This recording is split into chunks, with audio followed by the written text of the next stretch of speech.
அனைவருக்கும் வணக்கம். இந்த வீடியோவில் யூபிஎஸ்சி 2025 கேட்கப்பட்ட கேள்வி. இது ரொம்ப ரொம்ப முக்கியமான கேள்வியும் கூட. என்ன கேட்டிருக்காங்க அப்படிங்கிறத பார்ப்போம்.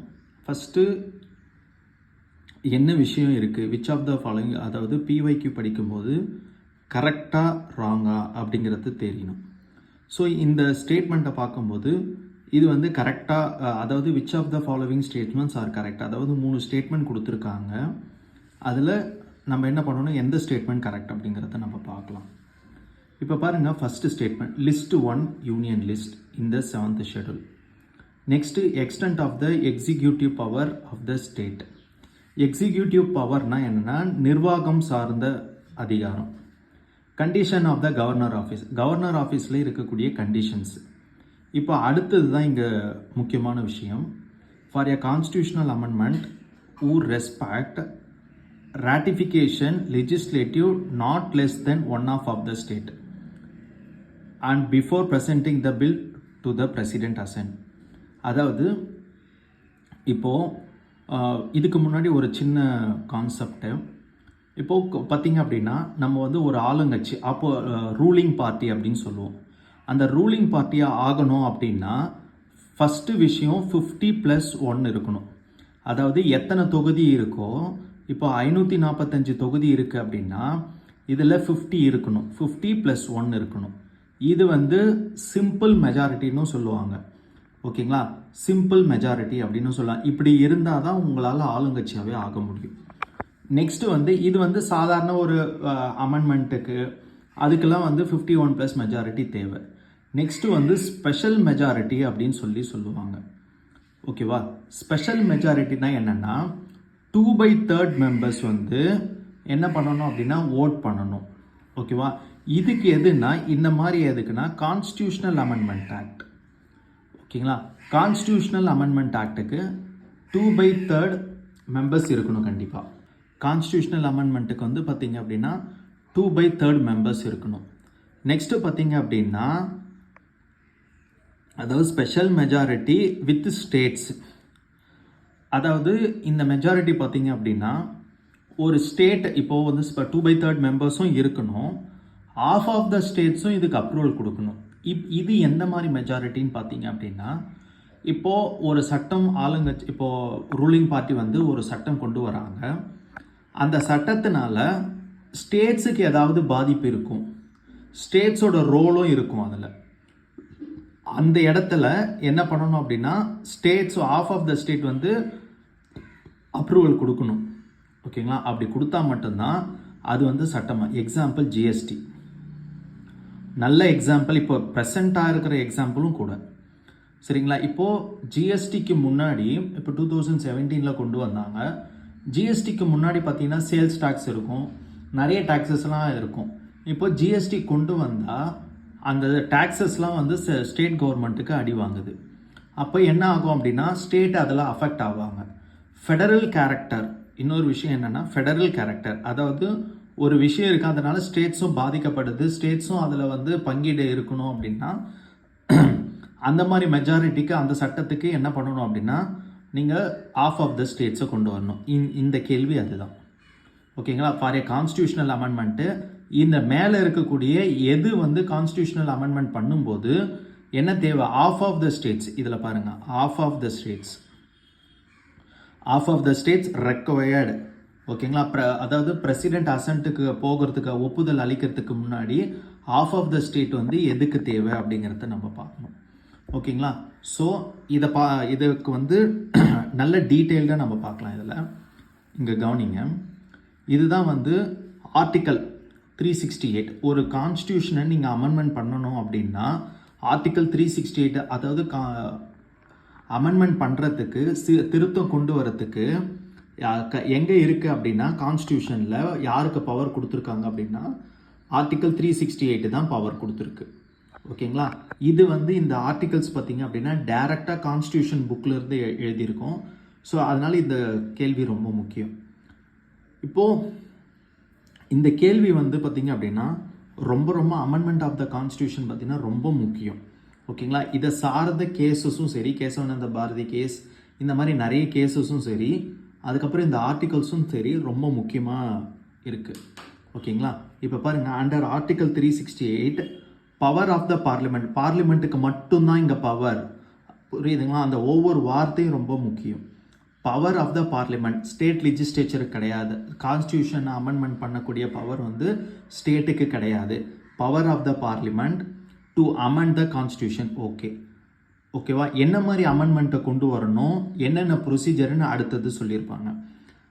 Parliament may exercise is power to amendment by way of is additional. இது வந்து 20 PYQ, அதாவது 2024 கேட்கப்பட்ட கேள்வி.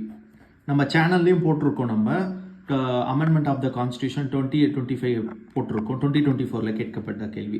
அப்படியே இந்த ஃபஸ்ட்டு கிளாஸை அப்படியே எடுத்து கேள்வியாக கேட்டிருந்தாங்க. Addition, variation, repeal any of the constitution. ஓகேங்களா? இப்போது PYQ படிக்கிறதுக்கு உண்டான ஸ்கோப் என்ன அப்படின்னா, இப்போ சப்போஸ் இந்த கேள்வியை நீங்கள் முன்னாடியே 2024 படிச்சிருந்தீங்கன்னா இப்போ இந்த கேள்வி வந்து ஈஸியாக இருந்திருக்கும். ஓகேங்களா? ஸோ நெக்ஸ்ட் வாங்க. அதாவது ஒரு பார்லிமெண்ட் வந்து என்ன பண்ணலாம் அப்படின்னா, கான்ஸ்டியூஷனில் அமெண்ட்மெண்ட்டை கொண்டு வரலாம், அடிஷனை கொண்டு வரலாம், ரிப்பீல் அதாவது திரும்ப பெற்றுக்கலாம், திரும்ப மாற்றலாம், என்ன வேணாலும் பண்ணலாம் இல்லைங்களா? ஸோ அதுக்கு தான் இங்கே பவர் கொடுத்துருக்கு. ரெண்டாவது பாருங்கள், maybe initiated only by introduction of the bill. இந்த வார்த்தையும் ரொம்ப முக்கியம். சரிங்களா? இன்ட்ரடக்ஷன் ஆஃப் த பில் அப்படின்னா அப்போது கான்ஸ்டியூஷனல் அமெண்ட்மெண்ட் ஆக்டை வந்து நீங்கள் ஒரு ஆர்டினன்ஸாக கொண்டு வர முடியாதுங்கிறது தான் இதுக்கு மீனிங். ஓகேங்களா? இன்ட்ரொடக்ஷன் கிளாஸ் 2லே சொல்லிட்டாங்க, அவங்களே கான்ஸ்டியூஷன்லேயே சொல்லப்பட்டிருக்கு. பில் மூலமாக தான் நீங்கள் கொண்டு வரணும், ஆர்டினன்ஸ் மூலமாக, அதாவது இன்டைரக்டாக என்ன சொல்கிறாங்க, ஆர்டினன்ஸ் மூலமாக கொண்டு வரக்கூடாது. அதுக்கு என்ன பண்ணுறோம், 2/3 members of the house and parliament கொடுக்குறாங்க. ஓகேவா? நம்ம 2/3 மெம்பர்ஸ் வந்து மெஜாரிட்டி கொடுக்கணும்.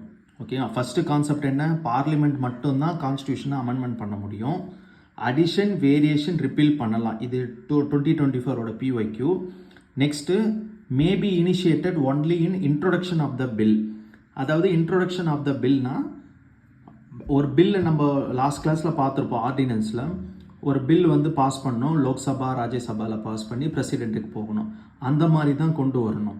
நீங்கள் டைரெக்டாக என்ன பண்ணக்கூடாது, ஆர்டினன்ஸ் மாதிரி கொண்டு வரக்கூடாது அப்படிங்கிறது தான் இன்டைரக்ட் மீனிங்.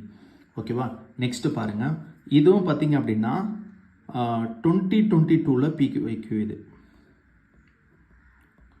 2022 உள்ள பிரசிடெண்ட் வந்து மஸ்ட் கிவ், அதாவது கான்ஸ்டியூஷனல். இப்போ பிரசிடெண்ட்டுக்கு வந்து பார்த்தீங்கன்னா வீட்டோ பவர் இருக்குது. அதாவது ஒரு பில்லை வந்து ரீகன்சிடரேஷன் பண்ணலாம். ஓகேங்களா? வீட்டோ பவர்ஸ் இருக்குது. அசன் கூட ஒப்புதல் அளிக்கலாம், ஒப்புதல் அளிக்காமல் காலம் தாழ்த்தலாம். அதாவது காலம் தாழ்த்தலாம்னா வீட்டோ பவர் யூஸ் பண்ணி எந்த ஆக்ஷனும் எடுக்காமல் இருக்கலாம். நெக்ஸ்ட் வந்து ஒரு டைம் வந்து ரீகன்சிடரேஷன் பண்ணுங்க இதை அப்படின்னு சொல்லியும் சொல்லலாம். ஆனால் இதெல்லாம் வந்து சாதாரண பில் மட்டும்தான். மணி பில்க்கு தனி ப்ரொசீஜர் இருக்குது. இப்போது இதே கான்ஸ்டியூஷனல் அமெண்ட்மெண்ட் ஆக்ட்னா கண்டிப்பாக president must give his assent to the bill. கன்ஃபார்மாக என்ன பண்ணணும் அப்படின்னா அவர் ஒப்புதல் கொடுத்தே ஆகணும். நீ காலம் தாழ்த்தக்கூடாது, ரீகன்சிடர் பண்ணக்கூடாது அப்படிங்கிறது தான். அடுத்த கிளாஸ் பாருங்கள், இந்த கிளாஸ் தான் ரொம்ப முக்கியம். இன்கேஸ் நீங்கள் 2024லையும் 2022லையும் இந்த PYQவை நல்லா படிச்சிருந்தீங்க அப்படின்னா, இப்போ வந்து இந்த 2025ல இதிலேருந்து தான் கேட்டிருக்காங்க. ஓகேங்களா? 2025ல இதிலேருந்து கேட்டிருக்காங்க, உங்களுக்கு ஈஸியாக இருந்திருக்கும். ஸோ PYQ இப்படி தான் படிக்கணும். அந்த ஆர்டிக்கல் பற்றி கேட்டிருக்காங்களா, PYQனா என்னென்னா UPSC எதுக்கு வந்து ரொம்ப முக்கியத்துவம் கொடுக்குறாங்க அப்படிங்கிறது தான் இங்கே மீனிங்.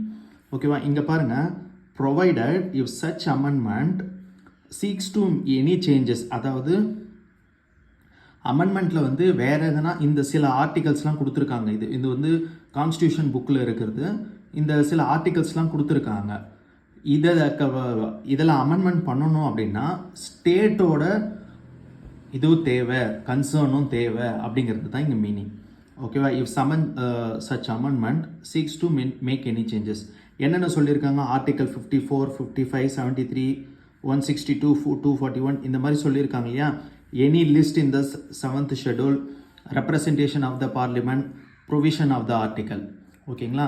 ஸோ இதெல்லாம் தெரிஞ்சிச்சு. இதெல்லாம் என்னென்ன ஆர்டிக்கல்னு நம்ம இப்போ பார்க்கலாம். இப்போ கவனிங்க. So amendment shall also require ratify by the legislator not less than one of the states. அதாவது ஒரு ஆஃப் ஸ்டேட்ஸ் வந்து எவ்வளோ இது இருக்காங்களோ ஒரு ஒன் ஆஃப் ஸ்டேட்ஸ், அதாவது 50% ஸ்டேட்ஸ் வந்து என்ன பண்ணணும் அப்படின்னா ஒப்புதல் அளிக்கணும். என்ன சொல்லியிருக்காங்க ஆர்டிகல் 54னா எலெக்ஷன் ஆஃப் த பிரசிடென்ட்.